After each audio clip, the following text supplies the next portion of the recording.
이스라엘 백성들은 진퇴양난의 상황에 빠졌습니다. 애굽을 떠난 이스라엘 백성들은 바로 군대의 추격을 받게 되죠. 파라오 왕의 병거 600대 그리고 애굽 군사의 모든 병거들 다 동원되어서 지금 추격하고 있습니다. 그리고 이스라엘 백성들 앞에는 홍해 바다가 가로막혀 있습니다. 이 바다를 홍해라고 한 것은 산호초의 빛깔이 때때로 이 바다를 붉은색으로 보이게 했기 때문입니다. 현재 위치로 보면 수에즈 운하 북서쪽의 한 지점입니다. 지금은 운하가 자리 잡고 있어서 수심에는 변화가 생겼지만 모세 당시에는요, 홍해의 연장선으로 인해서 여전히 수심이 깊은 그런 곳이었습니다. 말 그대로 이스라엘 백성들은 진퇴양난입니다. 뒤로 돌아갈 수도 없고 또 옆으로 갈 수도 없습니다. 또 앞으로 나가야 되는데 앞으로 갈 수도 없습니다. 여러분, 근데 이 상황을 생각해 보면 조금 이상하지 않으십니까? 이 상황은 하나님의 인도함 가운데 생긴 일 아니겠습니까?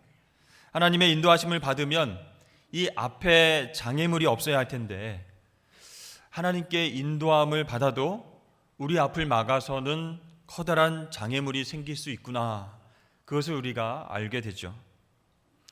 그러면 여러분, 우리는 어떨 때에 이것이 하나님의 인도하심이다 라고 생각하게 됩니까?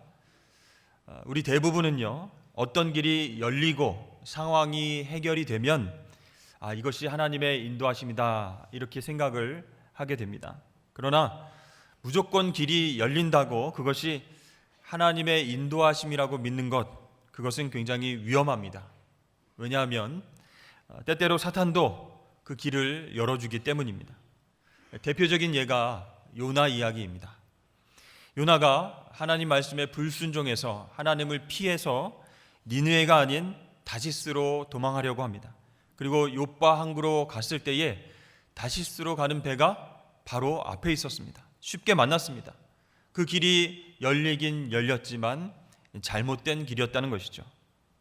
그래서 하나님은 무조건 우리의 길을 여시고 형통하게 만드시지 않는다는 것입니다. 때때로 우리를 사랑하셔서 사면초가의 그런 상황으로 몰아가시기도 하고요, 때때로는 막다른 길로 가게 하신 이후에 그곳에서 하나님을 만나고 다시 시작할 수 있도록 인도하실 때가 있는 것이죠. 이스라엘 백성들은 모세와 함께 하나님의 인도하심을 분명히 받고 출애굽해서 나왔습니다. 그러나 지금은 어떻습니까? 뒤에는 애굽 군대가 계속 쫓아오고 있습니다. 좌우는 광야길입니다. 그리고 가야 할 그 앞길, 그 길은 큰 바다가 가로막혀 있습니다. 하나님의 인도하심으로 시작을 했는데 길이 안 보이는 거예요. 도저히 해결책이 보이지 않는 그런 난감한 상황입니다. 그때 제일 먼저 생각해야 되는 것, 그것은 바로 방향입니다. 어떤 방향이 하나님의 인도하심의 방향인가? 뒤로 다시 돌아가는 것인가? 좌우 광야로 나가는 것인가? 아니면 물속으로 들어가는 것인가? 그러나 우리는 크고 심각한 문제 앞에서 방향보다는 주로 어떤 길이 쉬운 길인가, 그것을 생각하게 됩니다. 여러분, 이때 가장 우리가 조심해야 할 때입니다. 쉬운 쪽으로 가고 싶은 유혹, 그것은 사탄이 원하는 길이기 때문입니다. 그래서 아무리 그 길이 쉬워도 방향이 틀리면 답이 될 수 없는 것이죠. 사랑하는 성도 여러분, 순간순간 쉬운 해결책의 유혹 앞에서 방향을 잃지 않기를 주의 이름으로 축원합니다. 장벽과 방해가 얼마나 크고 어려우냐, 그것이 문제가 아니라 하나님께서 인도하시는 방향이 어느 쪽인가, 그게 정말 중요하다는 것이죠. 이 시간에는요, 잠깐 우리 영상을 볼 텐데요, 이집트 왕자라고 하는 애니메이션입니다. 홍해를 건너는 장면을 함께 먼저 보도록 하겠습니다. 네, 하나님께서는 우리 이스라엘 백성들을 진퇴양난의 상황 가운데로 내모셨습니다. 그리고 홍해 바다 쪽이 올바른 방향이다 라고 말씀하십니다. 그 후에 아까 우리 영상에서 본 것처럼 기적을 통해서 그들을 구원하셨습니다. 왜 그렇게 하셨을까요? 그것은 하나님의 인도하심의 결과는 결코 실패가 아니라 영적으로 한 단계 성장할 수 있는 기회인 것을 보여주시기 위함이었습니다. 모세에게 하나님께서 이렇게 말씀하셨습니다. 15절 말씀에 이스라엘 자손에게 명령하여 앞으로 나아가게 하라. 이것이 첫 번째 명령입니다. 그리고 16절 말씀에 지팡이를 들고 내가 손을 바다 위로 내밀어서 그것이 갈라지게 하라. 이게 두 번째 명령입니다. 하나님께서 먼저 바다를 갈라 놓으시고 그리고 지나가는 그 길을 만들어 놓지 않으셨습니다. 먼저 백성들에게 앞으로 나아가게 명령을 하시고 그 다음에 길을 내주셨습니다. 그들의 믿음을 보시겠다는 겁니다. 그렇습니다. 그 길이 하나님의 방향이 맞다고 한다면 내가 먼저 움직여야 됩니다. 그런데 종종 사람들은요, 하나님께서 먼저 길을 열어주시면 그때 제가 움직이겠습니다. 길이 보이면 그때 움직여도 되지 않겠습니까? 이렇게 얘기합니다. 그러나 그것은 신앙적인 생각이 아닙니다. 그것은 하나님의 주권을 인정하는 것이 아니라는 것이죠. 하나님께서 감동을 주셨고 그 방향이 진짜 맞다라고 한다면 먼저 내가 움직여야 할 줄로 믿습니다. 여기에 우리의 믿음이 필요한 것입니다. 구원의 역사는 하나님께서 베풀어 주시지만 그 시작은 우리가 믿음으로 발을 먼저 내디딜 때 하나님께서 그 믿음을 보시고 길을 만들어 주신다는 것입니다. 에이, 하나님 정말 불가능해 보이는데요. 어떻게 이런 지팡이를 바다 위로 내민다고 바다가 어떻게 되겠습니까?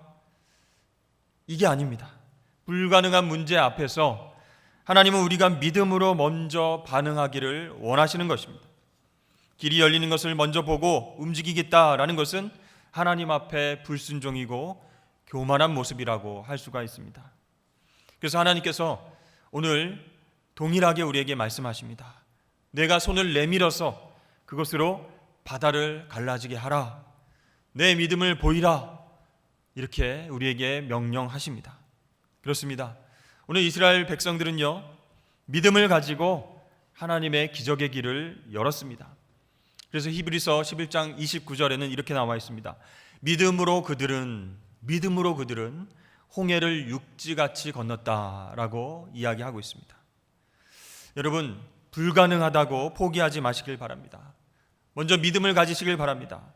어떻게 합니까? 불가능합니다. 이렇게 걱정 근심하면서 쉬운 길만을 찾지 마시길 바랍니다. 그 방향이 하나님께서 원하시는 것이 맞다면 믿음으로 먼저 손을 내미십시오. 그리고 기도하십시오. 선포하십시오. 아무것도 안 하고 있는데 홍해바다가 저절로 갈라지지는 않기 때문입니다. 그런데요, 이 믿음이 참 쉽지 않은 것 같습니다. 말처럼 또 구체적으로 쉽게 다가오지 않는 것 같아요. 뭔가 피상적인 그런 개념 같아요. 하나님 앞에서 믿음을 우리가 보이는 것, 그것은 구체적으로 어떤 것일까요? 저는 힘을 다 빼고 하나님께 모든 것을 맡기는 것, 그것이 바로 믿음의 행위라고 생각합니다. 마치 수영을 하기 위해서 내 몸에 힘을 쫙 빼고 내 몸을 물에 의지하는 것처럼 나의 생각과 교만의 힘을 다 빼고 하나님 앞에 모든 것을 내어 맡기는 작업이 바로 믿음을 보이는 출발점이 된다는 것입니다. 사실 험한 세상을 살아갈 때에 우리에게 정말로 필요한 것은 힘입니다. 파워입니다. 그래서 누구든지 그 힘을 갖기를 원하는 거예요. 우리가 기도하는 제목들도 그렇지 않습니까? 하나님, 저에게 힘을 주십시오. 능력을 더해 주십시오. 그리고 복음성가에도 가사가 그렇게 나옵니다. 힘을 내세요. 힘을 내세요. 우리가 세상을 살아갈 때 필요한 것이 힘인 것은 분명합니다. 또 하나님은 그 힘을 분명히 우리에게 주실 수 있는 그런 분이십니다. 그런데요, 여러분, 힘이 없어도 문제이지만 힘이 넘쳐서 위험할 때가 있다는 것도 우리는 생각을 해야 된다는 것이죠. 역설적으로 세상 속에서 살아갈 때는 힘이 필요한데 우리가 하나님께서 일하시는 것을 경험하기 위해선 우리에게 가득 들어가 있는 힘을 빼고 하나님께 맡기는 과정, 그 믿음을 보이는 과정이 정말 필요하다, 그렇게 말씀하고 있는 것입니다. 인생 수업이라고 하는 책을 보면 어느 한 여인의 이야기가 나오는데요, 큰 교통사고를 당했다가 살아난 그 여인의 이야기가 적혀 있습니다. 이 여인이 대형 교통사고를 당하게 됐는데요, 운전을 하고 가다가 신호등이 이제 빨간불이 되어서 정지선에 멈췄습니다. 그런데 백미러를 통해서 보니까 커다란 트럭이 계속 속도를 줄이지 않고 자기 차 뒤로 계속 오는 것을 보게 되었습니다. 그러니까 신호등도 인식하지 못하고 앞에 차도 보지 못하고 그냥 한눈을 팔았는지 빠르게 계속 다가오는 것을 보았던 것이죠. 차의 충돌을 감지한 이 여인이요, 한 일이 무엇일까요? 다른 방법을 찾지 못했습니다. 그 짧은 시간 안에 내가 어떻게 하면 살 수 있을까 고민할 수 있는 여유도 없었습니다. 그래서 그 순간 몸의 힘을 쫙 빼고 운전대에서 손을 뺐습니다. 그리고 잠자듯 눈을 감은 채 조용하게 죽음을 맞이했다라고 합니다. 예상대로 달려오던 차는 그녀의 차를 굉장한 그런 파워로 받게 되었고 그녀는 의식을 그 순간 잃게 되었습니다. 그런데 한참 뒤에 눈을 떠보는데요, 그녀는 죽지 않았어요. 아무데도 다친 곳이 없었습니다. 그녀 앞에 정차한 그 차는 그녀의 차가 밀려오는 바람에 그 운전자는 심각한 중상을 입었는데 처음으로 부딪혔던 그녀의 차 그리고 그녀의 몸은 멀쩡했다는 겁니다. 병원에 가서 여러 가지 진찰을 하고 검사를 해봤는데요, 그 이유는 다름이 아니라 그녀가 온몸에서 힘을 뺐기 때문이라고 합니다. 만일에 그 상황 가운데 내가 살기 위해서 힘을 꽉 주든지 아니면 운전대를 꽉 붙잡든지 그렇게 했더라면 이 근육의 경련으로 인해서 심각한 상해를 입었을 텐데 이 여인이 그 순간 힘을 쫙 뺀 것 때문에 근육이 이완되어서 그 어려운 상황에 무사하게 잘 대처하고 넘어갈 수 있었다는 것입니다. 여러분, 인생은 힘이 있어야 하지만 또 결정적인 어려움이 왔을 때에 힘을 빼야 살 수 있는 경우도 있습니다. 우리가 홍해와 같은 큰 바다를 만날 때에 정말 건널 수 없고 지나갈 수 없고 앞뒤가 다 막혀 있는 그런 상황 가운데를 만났을 때에 우리가 살아남을 수 있도록 하나님께서 우리에게 힘을 주시는 것이 아니라 힘을 빼실 때가 있다는 겁니다. 그때 하나님의 그 뜻에 순종해서 힘을 쫙 빼고 나의 운전대, 인생의 운전대를 하나님께 맡기는 것이 바로 살 길이고 바로 믿음을 보이는 길입니다. 여러분, 우리가 그렇게 밤마다 새벽마다 기도를 하면서 하나님 저에게 힘을 주십시오, 힘을 주십시오 해도 하나님께서 힘을 주시지 않을 때가 있습니다. 힘이 필요한 사람이 하나님 앞에 주십시오라고 기도하면 물론 하나님께서 힘을 주십니다. 그렇지만 힘을 빼야 할 사람이 계속 힘을 달라고 기도하면 하나님이 절대로 응답하시지 않는 것이죠. 오히려 그 힘이, 그 욕심이, 그 교만이 다 빠질 때까지 침묵하고 기다리고 계실 때도 있는 것이죠. 그렇습니다. 우리가 어떤 어려운 일을 만날 때에 실패가 두려워서 과다한 힘을 주고 그 일에 집중할 때가 있습니다. 여유라고는 찾아볼 수 없고 항상 긴장하고 경직되어 있습니다. 하나님께서는요, 그런 사람에게 힘을 주시는 것이 아니라 힘을 빼시면서 또 힘이 빠질 때까지 믿음을 보이기를 기다리실 때가 있는 것입니다. 여러분, 우리들의 삶 가운데에 또 우리의 신앙생활 가운데에 힘이 너무 많이 들어가 있지는 않습니까? 만약 그렇다면 그 순간 우리는 믿음으로 움직일 수가 없는 것입니다. 내 뜻과 내 힘대로는 움직일 수 있지만 믿음으로 반응하면서 움직이기는 어렵다는 것이에요. 내가 이 상황을 모두 해결해야 되는데 힘을 빼면 불안하니까 초조하니까 잔뜩 힘을 주고 긴장하고 있습니다. 그리고 어떻게 하면 해결할까? 누구에게 도움을 청할까? 내 지혜와 지식과 경험과 주위 사람들 그 도움을 구하면서 그렇게 잔뜩 힘을 주고 있습니다. 그러니까 그 순간 하나님을 바라볼 수가 없는 것이죠. 우리 자녀를 키우는 부모님의 얼굴, 부모님의 마음 가운데도 힘이 잔뜩 들어가 있는 것을 보게 됩니다. 우리 자녀들은요, 학교에 다니는 것이 아니라 마치 전쟁터에 나가는 그런 병사처럼 보일 때도 있는 것이죠. 그리고 부모님들은 사령관이 되어서 아침부터 명령하는 겁니다. 빨리 일어나, 빨리 씻어, 숙제는 다 했어, 가방 챙겨, 지금 몇 시인데 이러고 있어. 그렇게 얘기하고 학교에 가서는 열심히 공부하고 또 학교 끝나고 학원에서 또 보충 수업하고 열심히 피라미드의 제일 꼭대기 그곳을 그 고지를 점령해야 된다라고 외치고 있습니다. 그러니까 자녀들이 너무 주눅이 들어서 스스로의 힘으로 문제를 해결하고 극복하고 앞으로 나아가지 못하는 것 같습니다. 예를 들어서 여러분 40점을 맞던 우리 자녀가 다음 시험에 80점을 맞으면 어떻게 해야 되죠? 얼마나 큰 은혜입니까? 40점에서 80점으로 올랐는데 할렐루야 찬송하면서 저녁에는 치킨을 그렇게 주문해야죠. 그러나 성적을 보던 우리의 어머니 아버지는 칭찬하지 않습니다. 정작 그렇게 하지 않고 그렇게 얘기합니다. 그래, 이제 다 왔어. 조금만 하면 100점이야. 더 힘을 내야 돼. 그래서 이 아이가 좀 더 해야 되는구나 해서 또다시 열심히 공부를 해서 그 다음 시험에 80점을 맞던 아이가 100점을 맞았습니다. 그러면 어떻게 될까요? 우리 부모님들 칭찬해 줘야 되는데 역시 그때에도 칭찬하지 않습니다. 방심하지 마. 이제부터가 중요한 거야. 아빠는 방심하는 거 제일 싫어해. 지금부터 더 전력 질주하자. 알았어? 여러분 그렇게 얘기를 한다면 아마 자녀들은 숨이 막혀서 막 힘들 것이죠. 여러분 우리 부모님들이 힘을 빼야 자녀들을 믿을 수 있습니다. 신뢰할 수 있습니다. 스스로 생각하고 또 노력함으로 성장하는 모습을 우리가 옆에서 지켜볼 수 있는 것이죠. 또 힘을 빼고 아이들을 우리가 지켜봐야지 또 하나님이 지으신 본래 모습, 하나님의 형상으로 우리 아이들이 보이기 시작하는 거예요. 그러나 힘을 잔뜩 주고 우리 아이를 무슨 공부하는 기계로 바라보면, 전투하는 병사로 바라보면 답이 없게 되는 것입니다.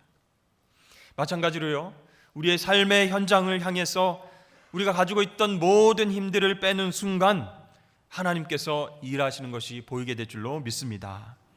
그러므로 여러분 힘이 없다고 좌절하지 마십시오.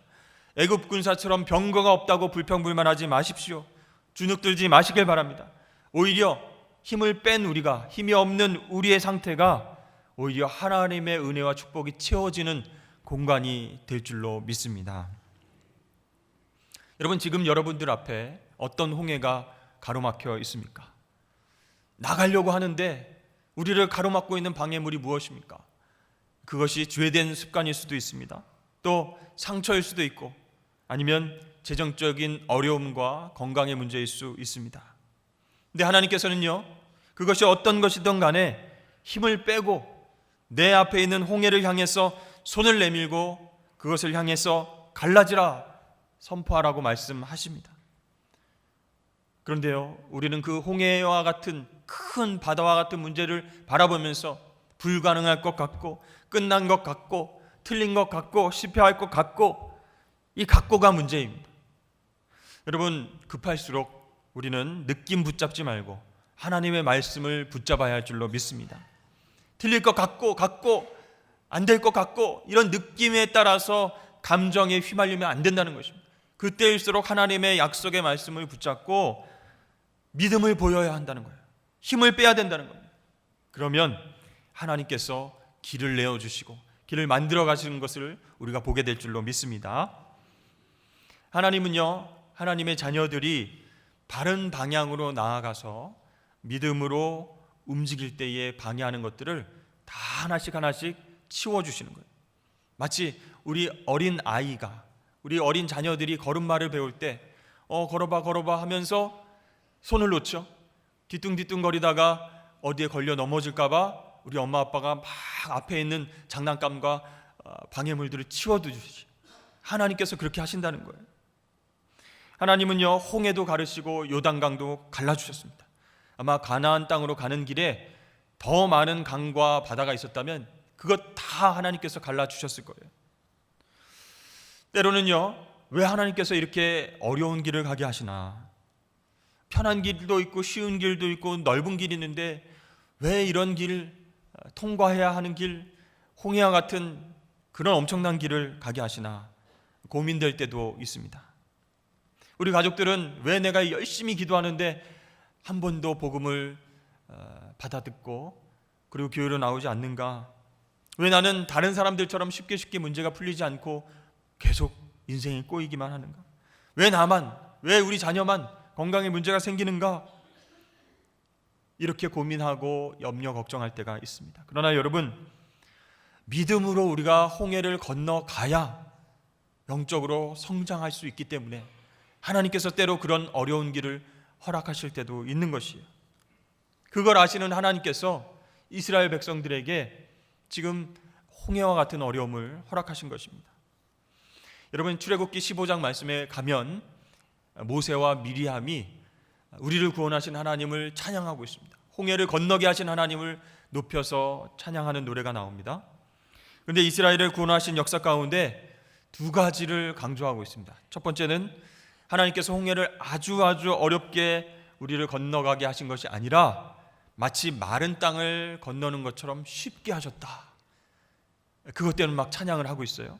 또 하나는 바로와 그 군대, 쫓아오던 병거와 말들 모두 물속에 수장시켜 버리셨다는 겁니다. 이렇게 놀라운 하나님의 기적과 같은 은혜를 강조하면서 하나님을 찬양하는 장면이 출애굽기 15장에 나오고 있습니다. 여러분, 홍해를 건널 때요, 그냥 없던 길이 갑자기 착 열려서 겨우겨우 잡힐 뻔하다가 간신히 이렇게 나왔다는 것이 아니죠. 바로 뒤따르던 애국 군대가 바다에 다 빠져서 없어졌다는 것, 눈앞에서 사라졌다는 것, 그것이 중요한 것입니다. 여러분, 하나님이 왜 그렇게 하셨을까요? 애국 병사도 좀 불쌍한데 좀 살려주시지, 그냥 불기둥으로 오지 못하게만 하시지, 굳이 이렇게 쫓아오게 하시고 굳이 이렇게 바닷속에 다시 다 죽이셨어야 했을까? 여러분, 하나님 왜 그렇게 하셨을까요? 이 애굽 사람들은요, 수백 년 동안 이스라엘 백성들의 주인 노릇을 해왔던 사람입니다. 그리고 이스라엘 백성들은 거기에 길들여져 있어요. 그래서 지독한 노예 근성으로 인해서 우리는 애굽 사람 없이는 먹고 살 수가 없는 존재다, 그렇게 생각을 했습니다. 한마디로 죄의 노예가 된 것이죠. 그러나 자기들이 건너온 그 홍해 바다에 엄청난 수의 애굽 병거, 엄청난 무기, 지금 탱크와도 같은 비싸고 고급진 무기, 그 병거들과 바로의 엄청난 정예 부대들이 다 빠져 죽었습니다. 이제 진정한 자유인이 된 것이죠. 놀라운 구원을 경험하게 된 것입니다. 옛날의 주인과 이별하게 되었습니다. 익숙한 죄의 습관들하고도 완전히 끊어지게 된 것입니다. 애굽이 그리워도 못 가는 신세, 그런 신세가 되었던 것입니다. 이것이 하나님께서 이스라엘에게 원하신 신앙의 업그레이드입니다. 사실 우리는요, 우리 인간들은 한번 획가닥 이렇게 변해야 그렇게 변할 수 있습니다. 그 다음에 조금씩 성장할 수가 있습니다. 우리 주변에 죄송하지만 고쳐 쓸 인간은 하나도 없습니다. 다 죽어야 됩니다. 네, 죄송합니다 여러분. 다 죽어야 하나님께서 쓰실 줄로 믿습니다. 십자가에서 우리의 자아와 우리의 교만이 다 죽어져야 새 사람으로 born again 해야 그렇게 태어날 수 있다는 거죠. 변하게 된다는 것입니다. 하나님은요, 이 이스라엘 백성들이 노예에서 자유인으로, 도망자에서 하나님의 자녀로 변하길 원하셨어요. 그 정체성이 변하길 원하셨습니다. 그래서 사면 초가의 어려움 가운데 그들을 내모신 것이. 홍해를 건너기 전에는 이 이스라엘 백성들은 단지 도망 나온 노예들, 도망자 신세였습니다. 그러나 홍해를 건넌 후에는 그들의 정체성이 바뀌었습니다. 죽었다가 살아났죠. 이스라엘 백성들이 무서워하는 바다, 그곳에 큰 괴물이 있을 것이라고 하는 그 바다, 지옥의 관문으로 들어가는 바다, 그 바다를 쫙 가르시고 유유히 통과하게 하셔서 살려주셨습니다. 영적으로 말하면요, 세례를 받은 거예요. 죄 씻음의 예식이 홍해를 통과하면서 그들에게 경험된 것입니다. 이제는 세례를 받은 이제 이스라엘 백성들은 어떻게 신분이 변합니까? 도망 나온 노예가 아니라 약속의 땅을 향해서 가는 하나님의 자녀로 그 신분이 변화된 줄로 믿습니다. 그러면요, 여러분, 완전히 얘기가 달라지는 거예요. 추구하는 것이 바뀌는 거예요. 수동적인 노예에서 먹을 것을 주면 먹고 일을 시키면 하고 이렇게 수동적인 삶을 살아가던 그 노예 집단인 이스라엘 백성들이 이제 하나님의 자녀로서 능동적으로 꿈을 꾸면서 약속의 땅을 향해서 나아가게 된다는 것입니다. 여러분, 어떤 분들에게 홍해는 큰 장애물일 수 있는데요, 그 홍해를 건너기 전의 모습, 그 모습은 예수를 믿었어도 쓴뿌리가 많은 그런 상태일 수 있습니다. 열등감의 모습일 수도 있었고, 죄의 습관을 끊지 못한, 그래서 애굽에 질질 끌려다니는 이스라엘 백성들처럼 죄의 노예가 되어서 질질 끌려다니는, 자기 힘으로는 끊을 수 없는 그런 삶을 살아가던 우리의 모습일 수 있습니다. 못된 성품으로 인해서 사람들에게 상처를 주는 그런 모습으로 살아가던 우리의 방황하는 모습일 수 있습니다. 회의적이고 냉소적이고 늘 부정적으로 생각하고 얘기하고 그런 성품을 가지고 살아왔던 우리, 그런데 홍해를 믿음으로 통과하게 되면 모든 익숙하고 더러운 죄악들이 십자가 보혈의 파도 속에 죽어버리게 될 줄로 믿습니다. 그리고 나서 죄의 노예에서 하나님의 자녀로서 새로운 신분의 변화가 일어나게 되는 것입니다. 정말 지긋지긋하게 나를 붙잡았던 것들, 이제는 떨어져 내려가서 자유의 몸이 되고 주 안에서 꿈꾸는 하나님의 자녀가 되는 줄로 믿습니다. 그래서 오늘 하나님께서 우리에게 주신 말씀이 너무나 중요한 것입니다. 우리 다 같이 한번 따라해 보도록 하겠습니다. 내 앞에 있는 홍해를 믿음으로 갈라지게 하라. 다시 한번 하겠습니다. 내 앞에 있는 홍해를 믿음으로 갈라지게 하라. 아멘. 사랑하는 여러분, 현재 여러분들이 장애물 앞에 서 있다면 여러분 믿음을 가지고 꿈꾸십시오. 그리고 기도하십시오. 그리고 전진하십시오. 그럴 때에 하나님께서 하나님의 타이밍에 정확하게 홍해를 갈라주시고 길을 내어주실 줄로 믿습니다. 믿음의 내비게이션을 가지고 불가능을 가능케 하시는 하나님만 의지하여서 통과하고 승리하시는 저와 여러분 되시길 주의 이름 축복합니다.